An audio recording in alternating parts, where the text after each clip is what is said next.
Мына азыр устазыбызга көбү дуа кылып атат, кечирип коесуздар. Биздин устаз сиздердин дуаңызга муктаж эмес. Дүйнө жүзүндөгү 100% сооптун 70%-ини Абдыкадыр Усманов раматылык менен ушул чубак устазыбыз 70% соопту алып кетти. 30% дүйнө жүзүгө калды. Бүгүн биз өзүбүзгө муктажбыз дуабызга, өзүбүзгө дуа муктаж кылайлы. Устаздар ушунчалык таза үчүн өздөрүн ашынып бизге дуа кылып турчу. Бүгүн дуа кылар турган бизге эч ким калбады. Буюрса мына аркабыз учубуз Кыргызда кур эмес.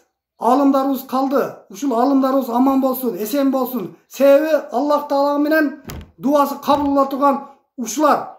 Ушул Абдышүкүр Нарматовдор, мына биздин Максат Токтомушевдор, Максат ажы.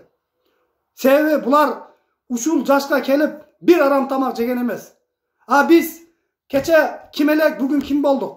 Бүгүн акылдуу болуп, акыл үйрөттүбүз. Бирок кече ким элек? Биз арам тамак жеп койгонбуз. Биз дуабыз алиге чейин кабыл болбойт.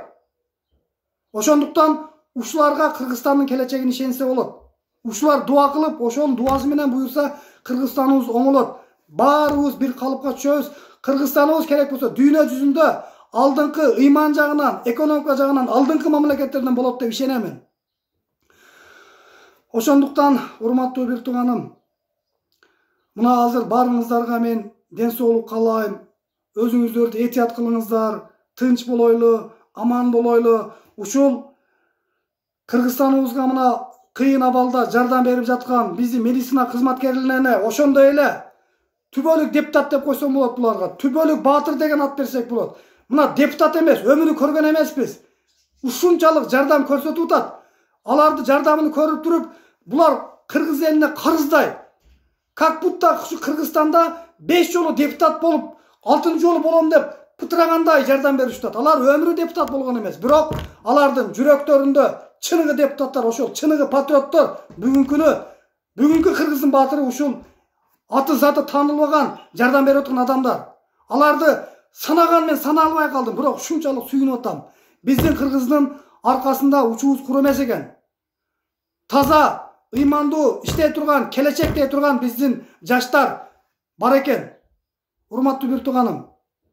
Эме ушул депутаттар демекчи, алар деле бар, көп эмес. 20% чындыгында элге күйгөн, иштейин деген, жерин сүйгөн бар. Бирок тилекке каршы көпчүлүк 80% бул Кыргыздын чыккынчысы, бүгүнкү кылмышкерлер ошолор. Ошондуктан элим бүгүн ойгонойлу, ойлонойлу.